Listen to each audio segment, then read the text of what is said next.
We just watched episode 21 of season 2 of Gotham, A Legion of Horribles. So what did we learn? Well, we learned and watched as Bullock used up every big word in his entire vocabulary in one sentence as he talked to the press. We also learned that Bruce Wayne will probably never wear a turtleneck again after being made fun of by Ed Nygma. Poor kid, but probably a good decision. And lastly, we learned, what do you crave the most after waking up from the dead? A grilled cheese sandwich. Naturally. I'd probably do the same thing. Just a reminder, this episode is the last episode to be entered into our contest to win this Harvey Bullock. Speaking of Harvey, use all your big words in one sentence. And here he goes, and he bobbles. A pop from Gotham here can be yours if you subscribe to this channel that you're watching this video on and leave a comment down in the comment section below. And you're entered. We announce the winner the next episode, which is the season finale of Gotham and the season finale of...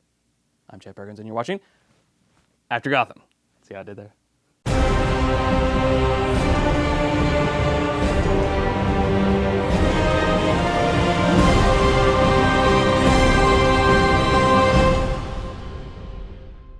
All right. Welcome to After Gotham, the show that films sometime after Gotham airs on Fox. I am Chad Perkins. Please help me in welcoming to the red couch of clay faces from Dead Edition. He is David Cottingham. I'm by myself. And no one else. He said, I want the whole couch to myself this week. Yes. So we're like, all right, Dave. You and your ego Plenty. All right. Kidding. Episode 21, A Legion of Horribles, or a Legion of Horrible names for an episode. But, Yes. I guess they couldn't afford Legion of Doom. Couldn't afford the rights to that, or Don't they own the rights to that? Well, you would think so. But it's TV Yeah. versus cinematic. The whole biz. But first impressions. I liked it a lot. Mm-hmm. I thought it was. I thought again it continued the story where we're gearing up for the finale here. I take that back. You hated it. There's a couple elements I kind of could have done without, namely fish. But the Bruce stuff, going in there and learning more about, or them learning more about what's happening and getting in there, and just the Ed scenes I thought were pretty cool. I don't know. I just the Clayface stuff was interesting. So yeah, I think it was a good continuation of what this arc is going for until we get kind of to the end. So I dug it. Seems like we as a show might be a little bit on the outside of the popular opinion about Fish, because what I see on Twitter and so forth is usually, yay, Fish is back, and let's just go ahead and talk about that. After having not seen her all of this season, and now to see her in the second to last episode, was her way of speaking just that much more amplified to you? Yes, it seems like she almost forgot how to be Fish, so she's like turned it up a notch. Yeah, yeah. And you mentioned the similarities between her and Captain Cold on Legends of Tomorrow and stuff, and I can see that a lot. And I don't know, I just I kind of got overboard a little bit.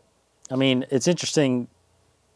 Obviously the storyline of it's interesting that she has her full memory, and now that he knows that he knows how to do that now, resurrect people with basically their soul. Well, he thinks. I mean, he was Correct. saying it could be the cuttlefish DNA. Yeah. It could be that we. But he's got something he can. Yeah. He's got something he can work off of. But interesting, whatever power she gains. From this, which seems to be the Purple Man. Correct, the mind controlling. Mind control. Again, we were just talking about that with something else. What was it? Someone else. The mind control. because I think it was Russell compared it to the Purple Man. Purple Man, but I can't remember.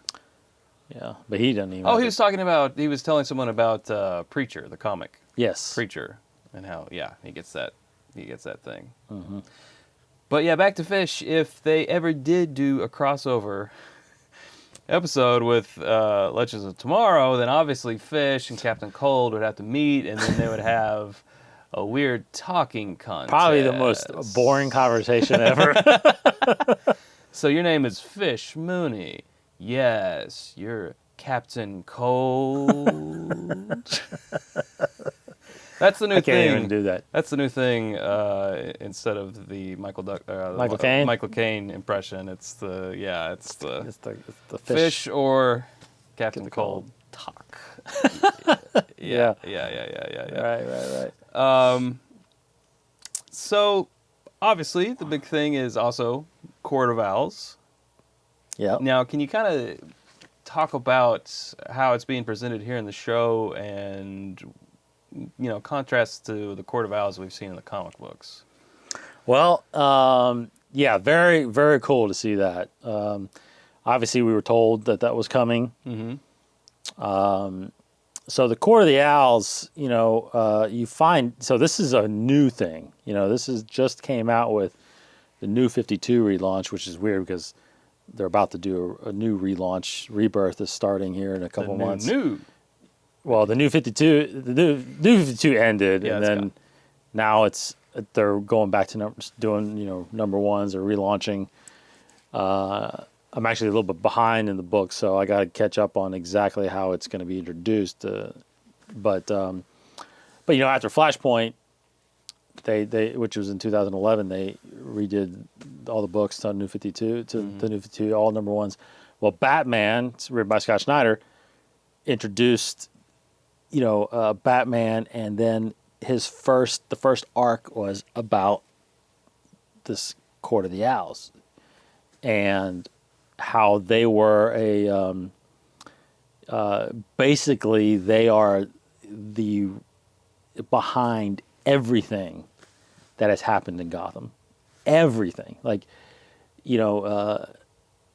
all the crime, all the even all the manipulation of politicians, the police, everything they have a hand in basically governing how the city grows over the years and for hundreds of years. Even that new stop sign on Grundy Avenue? They did that too, yeah. Oh, man. Yeah. Crazy. It's crazy. So Batman discovers this, discovers that there's somebody behind this. And what they do is they send out Talons as assassins. That's why it was always a big question whether or not we see a Talon in this and this kind of with what Hugo Strange is doing, the resurrecting of people, kind of adds to the possibility that that's how they're going to get Talons. He's going to manufacture Talons. More Galavans, basically. Correct. Yeah. Mm-hmm. Basically, bring people back from the dead, be able to kill them. Then in the book, I had to refresh my memory, but I think in the book, so what they do is they reanimate a Talon, but he has like regeneration ability and all this stuff, and then they send him out to do an assassination. He comes back and they basically put him back to sleep, or they put him under again, and then they resurrect him. And then I don't know if you remember the storyline that the Scott Snyder led to was Night of the Owls, when they sent a bunch out to kill all the kill Robin, kill Nightwing and Batgirl. So there was like big crossover with the Birds of Prey, and so it was a great. I mean, Scott Snyder coming out of the gate just nailed it with that storyline. So it was a group of it was basically wealthy people. That's what we were thinking about whenever they announced those families. It was Galavans and the Waynes and the Dumas. So we thought. It was like that was is that the court, or is that because it is made up of wealthy upper class high class people, and they wear the owl masks, and they meet in the secret rooms and all that stuff. So he had to find out where they were, but it was incredible storyline. Whoever, if you can, just buy the first. I think it's the first 2 volumes of the New 52 of Batman, the Batman series, Scott Snyder, is phenomenal storylines and writing. And it's something, it's just, like I said, it's just something new that, because when you start reading, it was like, okay, who's the villain? It's like, oh, it's a whole new villain, background of a character. So I am interested in that going forward, how they're going to portray that.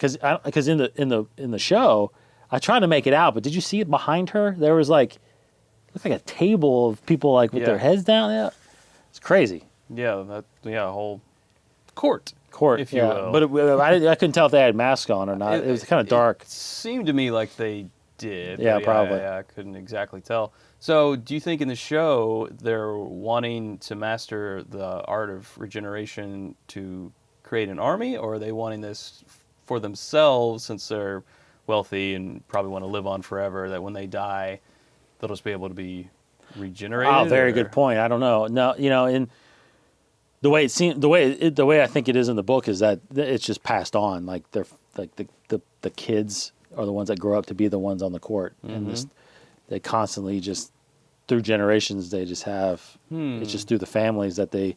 So I think it's more towards having some kind of weapon to send out to do their bidding, like a talon or something like that. Something.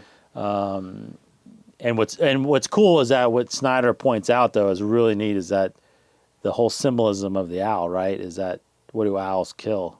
They kill bats. Oh yeah. So it was really neat that in that storyline it was like, that it's the symbolism of it being the owls that kind of hover and control Gotham when this bat is trying to police it, and it's like, well, what kills bats? Owls do. So it's really cool. Really cool. I actually, that's the thing though. Again, do you have talons without Batman? Right, I mean, you're going to, right? If they go down that road. So, anyway, interesting. What do you think about Bullock's leadership that we kind of saw in this episode, where he's speaking to the press and pretty uncomfortable. Yeah. No, again, I said last week. I think I love Bullock. I love that character. I like to see more of him. He's just a good actor, and Bullock's always been that.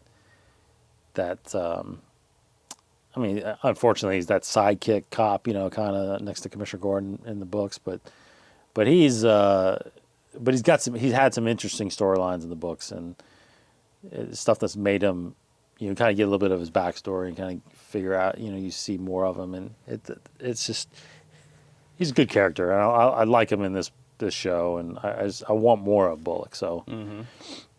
He obviously won't stay captain for very long, right? Or acting captain for very long. But I'm interested to see. I guess he'll come back. I guess Barnes will come back when he heals. I would imagine. Yeah. What about Bruce? Did you pinpoint a particular moment with Bruce in this episode where he was acting very Batmanish? Did I pinpoint it? Yeah. You mean like there is one? Well, I kind of think so. I want to see what you thought. I mean, the part about. Oh, you mean I don't know. The part about going and saving a friend? I thought where he first met Strange outside Arkham, and Strange extended his hand to shake Bruce's hand. And, we were all thinking, there's no way Bruce can shake the hand of the man who basically, in a way, killed his father. Or his parents. And he put on the Bruce mask. Almost like he's already, how we always say, Bruce Wayne is the mask. Mask, correct. Because he is Batman. Yep. Now, even though Batman... He's not Batman yet. Yet, but he put on that Bruce mask. Nice to meet you. Just cool as a cucumber. Now, he kind of lost it later in the office. Yeah. When Hugo started saying things. But, I thought, I was like, that's pretty good. That's the Bruce mask right there. Yeah. He's already, definitely, he's got two sides to him. It's not Batman yet, but he's got that detective side right now, Mhm. right? He's still trying to find answers. Yeah. And he's trying to do it as somebody that's not Bruce Wayne. He's trying to, just like when he's gone to live with Selena this past month or two, and yeah, he's trying to develop that persona that's not a rich kid.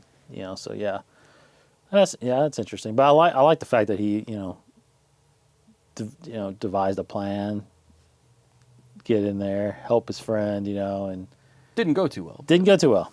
Yeah, got caught.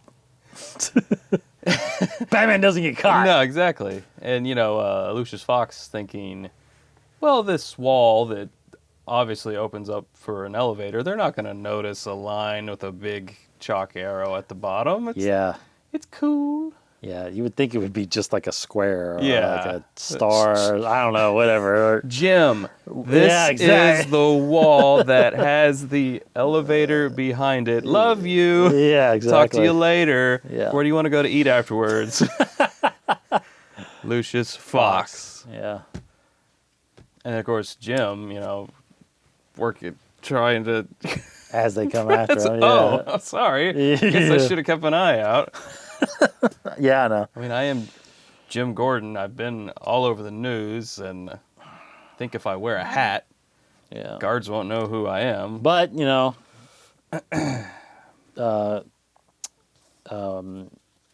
Ed warned him that they would be coming. Exactly, yes, So, yes, I yes. think the plan the whole time was, take him out, get him, Yeah. catch him.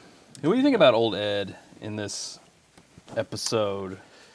Yeah, weird. I mean, he's just stuck behind a mic the whole Yeah, time. pretty much, yeah. Yeah, so, What do you think he was told to find out what they know, but I was just trying to see the purpose of that, because obviously they would kill them anyway, regardless of what they know, because they captured them and they can't just really let them go now.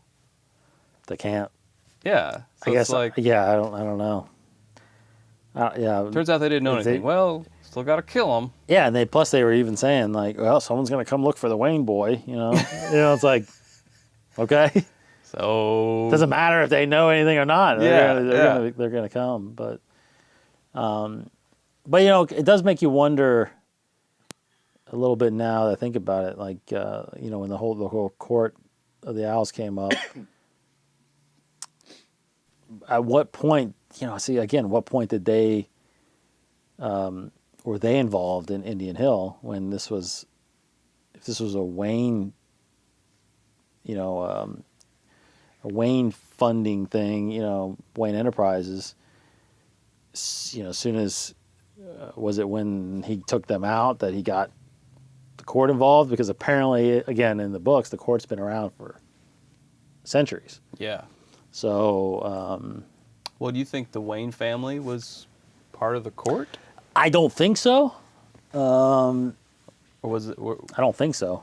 I mean, that would mean that they're pretty corrupt. Maybe that's what one of the many things that Jonathan became aware of was the Court of the Owls. I mean, Thomas? Oh, sorry. Yes, Thomas. Thomas, Thomas yeah. Wayne. Who's Jonathan? Jonathan Kent? Ah. Why'd you say Martha?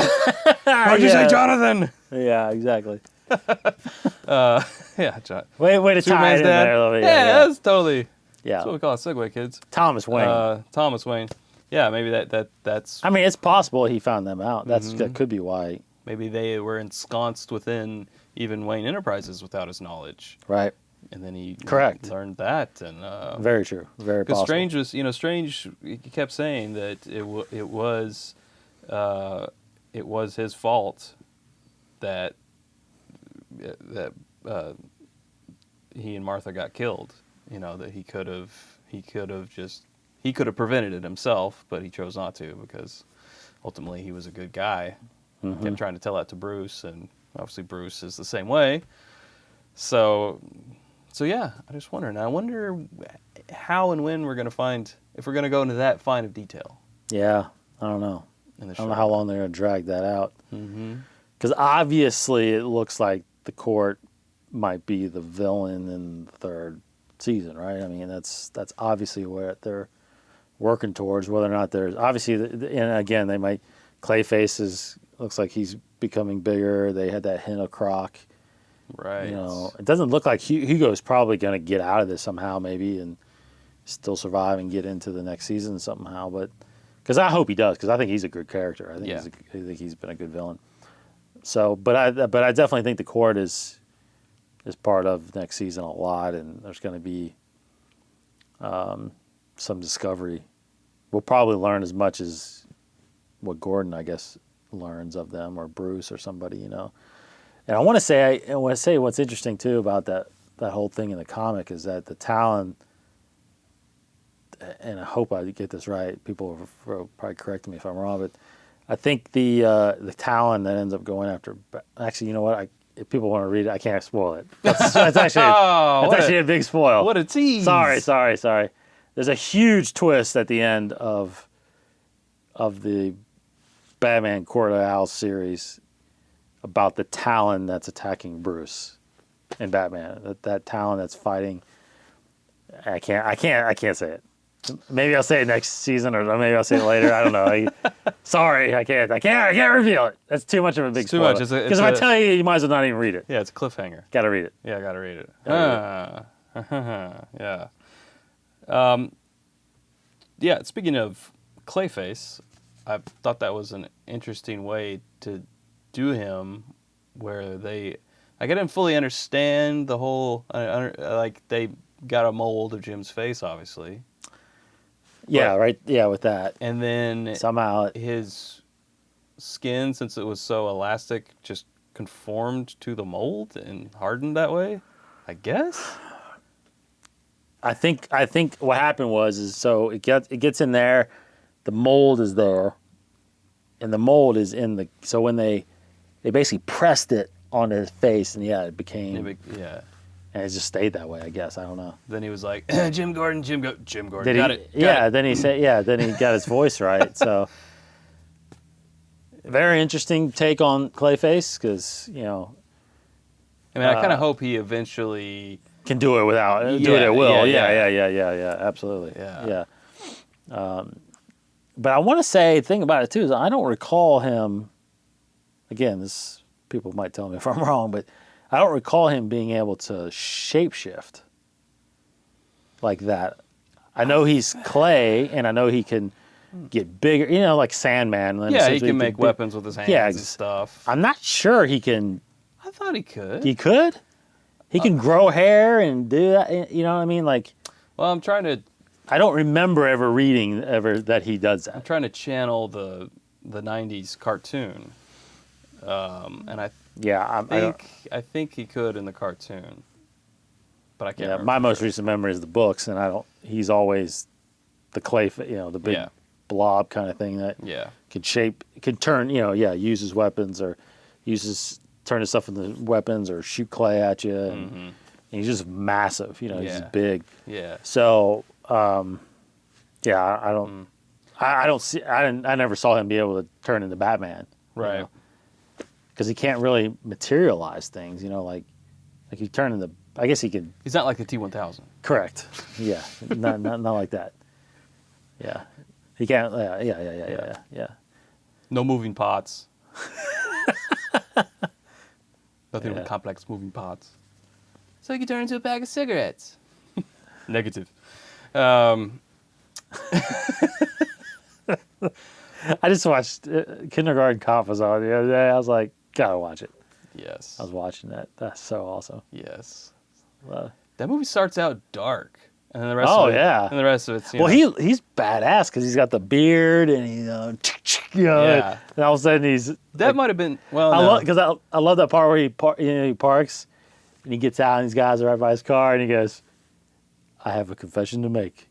I love my car," and he has the shotgun with it, and they're like, "Oh man, that's cool. We'll watch it." And start, do you remember that part? Yeah, I do now. Yeah, it was right after he punches somebody, knocks him out, and he says, "I have a confession to make. I love my car." And they're like, "Oh man, we're gonna watch it for you, man. Nothing's gonna happen to." Oh, it's great. Schwarzenegger is awesome. Best part of this episode though was with Clayface when they brought him the wig, this ratty thing, and then the next shot. it's perfect Jim Gordon hair. Yeah, exactly. Wow. Yeah, I thought the same thing. Couldn't yeah. actually just put a wig on him, the actor, just to make it look a little crappy? Whatever. Anywho, so any predictions for the season finale? Is it going to be an all-out Rogues Gallery battle royale? I guess. Yeah, I guess. I mean, I think we kind of said last week or the week before how I think we're all in agreement that at some point it just seems like they're all going to be released or something like that. Something's going to go down in there where all these villains are getting out. But again, interesting because we never anticipated the court. At least I didn't. So, she's demanding destroy Indian Hill. So does that mean let them go or does that mean kill all the participants? Obviously Firefly's alive and walking out. Fish is probably going to be out, and then Clayface is going to be out there. Mr. Croc, Freeze. I think most of them are going to get out. And Edward. So and what's in it? Scarecrow's in there too, probably, right?